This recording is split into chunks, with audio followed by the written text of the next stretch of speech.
Historia, las letras que nos permiten recordar el lugar en el que estamos y cómo llegamos hasta este punto. Y sí, a veces hay errores, ya que los que cuentan la historia siempre son los ganadores o los que tienen chance de imprimir libros, ya sea porque tienen mucha plata y poder. Sin embargo, la memoria histórica es vital para nuestra sociedad, no solo por lo que cuenta, sino por su manera de narrarla.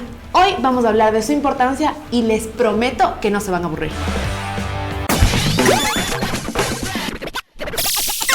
La historia como tal no sería contada si a alguien no se le hubiera ocurrido primero. Entonces tenemos que hacer mención a este señor. Heródoto de Halicarnaso. Este señor investigó y recopiló eventos históricos de la antigua Grecia como ningún otro. Es decir, cambió la historia al escribir la historia. Vaya maestro. La memoria histórica no solo sirve para construir un relato sobre lo ocurrido, sino también para entender la magnitud de los cambios sociales. El mundo no sería el mismo sin la historia, y tampoco si no existiera memoria histórica. Necesitamos del recordatorio de los eventos que formaron el mundo para mejorar a partir de ellos. Los ejemplos más icónicos de memoria histórica en Sudamérica probablemente son los museos de la memoria en Chile o el Centro de Memoria y Paz y Conciliación en Colombia. Lugares que guardan la memoria de las víctimas y sirven a un relato sobre la vida de estas personas, mientras que antagonizan a los victimarios o los ignoran, es decir, se toma una postura. La historia no puede ser narrada objetivamente, siempre van a existir héroes y villanos. Y para eso vamos a hablar de este libro fantástico que probablemente es la pieza de memoria histórica más bella que tiene el Ecuador, Las Cruces sobre el Agua. Cada 15 de noviembre hay un evento en honor a este libro y el evento que narra. ¿Pero qué narra? Se estarán preguntando. Pues el libro cuenta a detalle una de las masacres más horrorosas de la historia.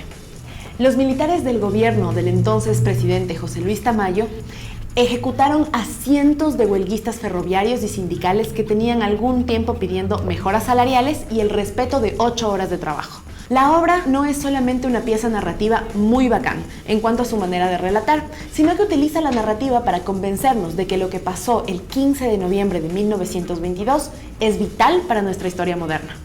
Gallegos Lara deja planteado cómo el gobierno de Tamayo es el villano de la situación, ya que revela el telegrama en el que básicamente ordena que los militares disipen las protestas a cualquier costo.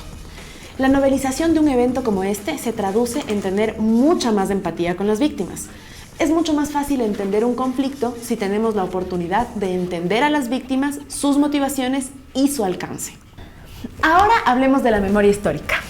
No es precisamente un USB con libros de historia, sino algo que está en la mente de todos colectivamente, ya que es un concepto relativamente reciente que puede atribuirse en su formulación más común a un señor llamado Pierre Nora, y que viene a designar el esfuerzo consciente de los grupos humanos por encontrar su pasado, sea este real o imaginado, valorándolo y tratándolo con especial respeto.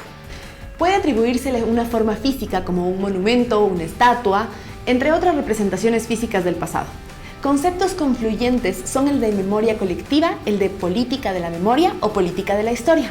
Las formulaciones y definiciones pueden ser muy distintas, como la planteada por esta otra persona llamada Maurice Halbwachs, quien menciona que la memoria histórica son eventos que no vivimos directamente, sino que son aprendidos, heredados o pasados entre generaciones. Ahora bien, la historia misma puede definirse como la ciencia de la memoria y las instituciones encargadas de elaborarla, estudiarla, conservarla y perpetuarla serían las instituciones de la memoria. El propio oficio del historiador, las academias, los departamentos y facultades de la universidad, los archivos y bibliotecas y su soporte fundamental que son los escritos. El uso político de la historia, conocido también como políticas de la memoria, ha sido una constante desde que ésta existe. Los romanos incluso incluían en las condenas judiciales la llamada damnatio memoriae, que buscaba destruir cualquier clase de vestigio o recuerdo del enemigo del Estado, incluyendo la prohibición de citar su nombre, es decir, te sentenciaban a ser olvidado. En las últimas décadas han adquirido importancia los movimientos de reconstrucción de la memoria histórica, de grupos sociales afectados por los procesos de invisibilización, como las mujeres, los afroamericanos, los pueblos originarios de las culturas colonizadas, los trabajadores, los perseguidos políticos, entre otros. La reconstrucción de la memoria afectada por los procesos de invisibilización no constituye un mero esfuerzo de investigación, sino que también y fundamentalmente requiere un activismo social orientado a desmitificar estereotipos y verdades dadas, profundamente arraigadas en la cultura dominante. Las élites racionalizan y revisan esa memoria a la luz de su ideología y sus intereses. En muchas naciones se intenta luchar la recuperación de la memoria histórica, pero ¿cómo? Pues a través de fechas conmemorativas, movilizaciones, monumentos y eventos. Pero para ser bien claros, esto no se hace solo para recordar a las personas que vivieron estos procesos históricos o sus protagonistas, sino para que la sociedad en su conjunto no se olvide de dónde viene. Ahora repasemos el fascinante camino de la lucha por los derechos laborales y el sindicalismo aquí mismo en Ecuador. Lo relatado en Las Cruces sobre el Agua fue tan fuerte que marcó incluso a las instituciones del país.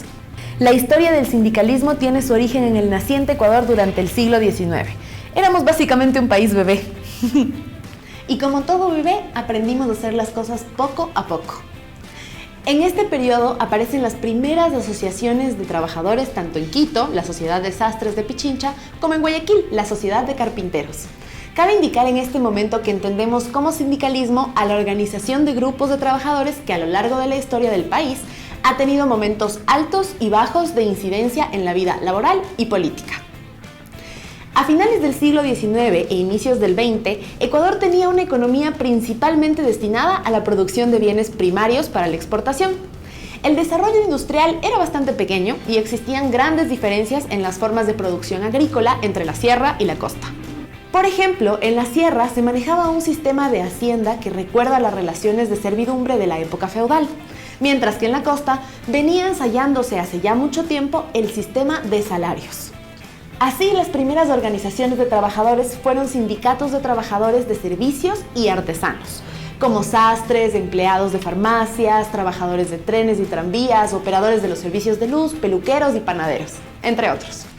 Pasaron los años y a pesar de que no existían leyes específicas para proteger a los trabajadores, en las 2 primeras décadas del siglo XX se desarrollaron una serie de huelgas y movimientos a lo largo del país, cuyos objetivos eran fundamentalmente económicos: incremento de salarios, disminución y respeto a la jornada laboral y mejora de las condiciones laborales. La efervescencia del conflicto laboral en medio de un proceso de inestabilidad política del país ascendió hasta el año 1922, en el que, en Guayaquil, la huelga general de los trabajadores, decretada el 13 de noviembre, terminó 2 días más tarde con la masacre de aproximadamente 1.500 obreros. Lo que contamos hace rato.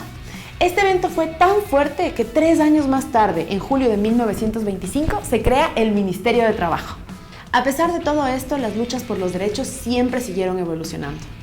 Ecuador tuvo una dictadura después y a pesar de que volvió la democracia, los sindicatos no estaban conformes con la manera en la que los trataban.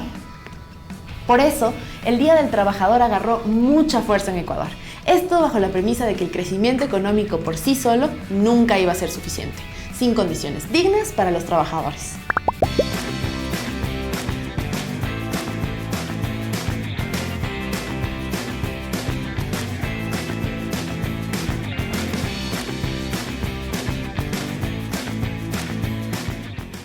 La memoria histórica es en esencia lo que permite a un país estar tranquilo con su pasado, recordando siempre que los que vinieron antes son el origen de lo que la sociedad es ahora.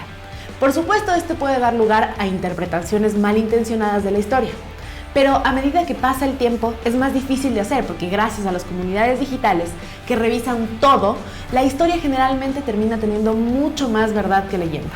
Y eso es lo que se busca. Cada año nuevos historiadores van encontrando nuevos elementos de personajes históricos que muchas veces cambian la narrativa que ya existe sobre ellos. Es sumamente importante que podamos entender la importancia de la memoria histórica, sobre todo porque estamos viviendo la historia del mañana y no quisiéramos que se tergiverse. Así se despide su cineasta preferida, Amelia, esperando que a partir de ahora piensen mucho en la memoria histórica. Por otro lado, espero verlos en la siguiente ocasión. ¡Bye!